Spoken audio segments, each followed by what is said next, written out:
Olá, hoy nosotros vamos a hablar de oído, que es una estructura muy importante para la audición y también para el equilibrio del cuerpo, y es dividido en tres partes principales: oído externo, oído medio y oído interno.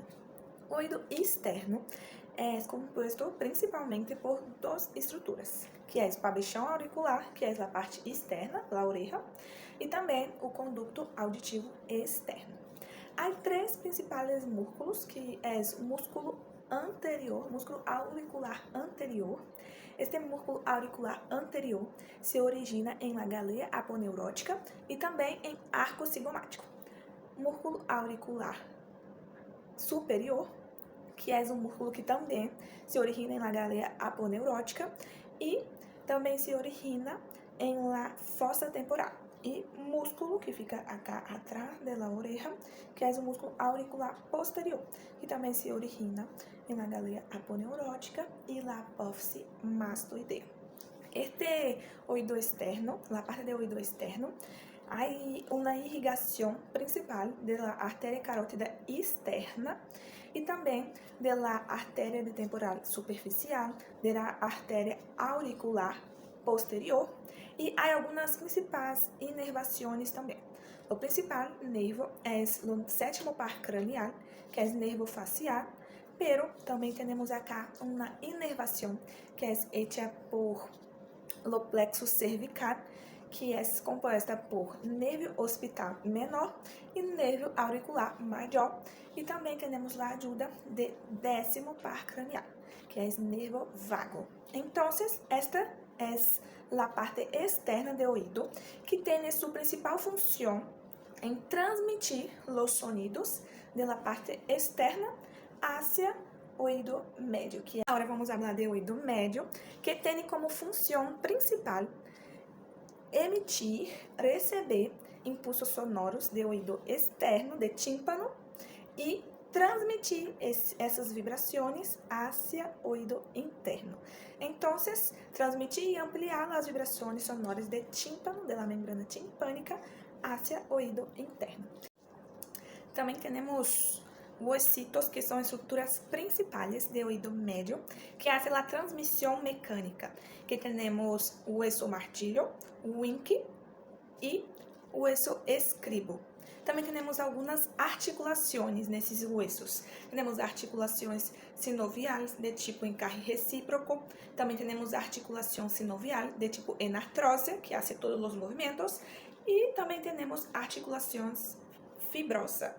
Também temos a irrigação de todo o oído, que é hecha por la artéria carótida externa também, por la artéria auricular posterior e por la artéria maxilar interna. Temos alguns nervios também em oído médio. Os principais são o nervio timpânico e o nervio aurículo temporal. Agora vamos falar de oído interno. A principal função do oído interno é a audição e equilíbrio. Temos algumas principais estruturas, que é a cóclea, que é responsável por converter as vibrações e impulsos nerviosos em auditivos, e temos os conductos semicirculares e vestíbulos, que são responsáveis por equilíbrio e noção de espaço, de orientação espacial. Sim? Temos dois principais nervios acá, que é o nervio vestibular e nervio coclear, que a junção de los dois em oído interno forma o oitavo par craneal, que é o nervio vestíbulo coclear. Temos então a cóclea, que é formada por um labirinto ósseo e um labirinto membranoso.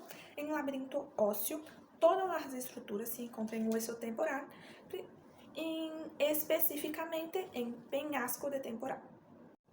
Em la cóclea, temos a cápsula óptica, que é uma estrutura óssea, que temos um espaço periférico, um espaço que há líquido perilinfático, que é um líquido responsável por transmitir as vibrações que vêm de oído médio.